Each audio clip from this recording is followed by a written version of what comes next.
सरकार अपने पापों को छुपाती है। राज्य की संपत्तियां बेचने का काम जो नियम में नहीं है वो भी ये सरकार कर रही है।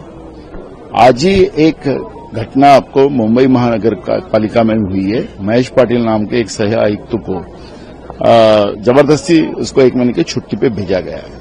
उसके पीछे का रीजन क्या है कि कोविड के समय में बड़े पैमाने में भ्रष्टाचार उन्होंने किया था और भ्रष्टाचार के बाद बहुत बड़ी प्रॉपर्टी कई आईएएस, आईपीएस और कई नेताओं के साथ उसने खरीदी है और ये बात उसका खुलासा ना आए बाहर, इसलिए हमने कार्रवाई की। ये दिखाने की कोशिश सरकार के माध्यम से मुंबई कमिश्नर को करवाने लगाई है।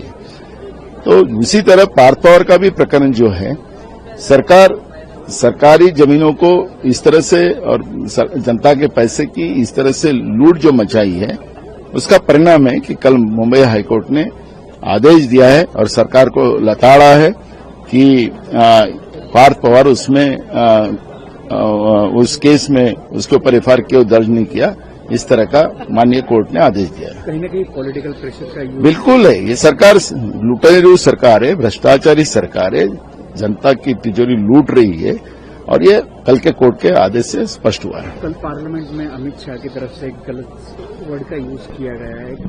देखो, तड़ीपार व्यक्ति तड़ीपार ही रहेगा।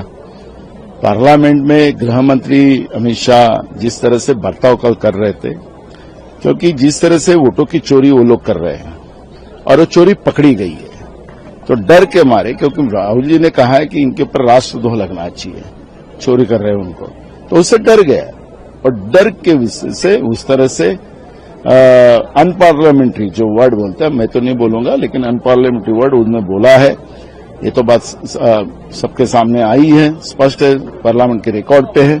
तो वो डर गए हैं राहुल जी का, जिस तरह से इनके ऊपर बार बार अटैकिंग हो रहा है कि आप लोकतंत्र का मर्डर कर रहे हो, खून कर रहे हो और आप चोरी कर रहे हो वोटों की, तो वो बात के डर की वजह से उस तरह का बर्ताव उन्हें किया है। अमित शाह ने कहा सबसे पहले वोटों की चोरी कांग्रेस ने नेहरू के टाइम से चालू की थी। देखो, जो भी है नेहरू जी के नाम से बात करो तो ये कितने साल चलेगा। देश की जनता भी ये सब सुन सुन के कि नेहरू जी ने क्या किया है, इसरो या यहां से लेके सुई से लेके रैकेट तक नेहरू जी के समय बना हुआ है, तो राहुल नेहरू जी के ऊपर कितना आरोप करोगे आप।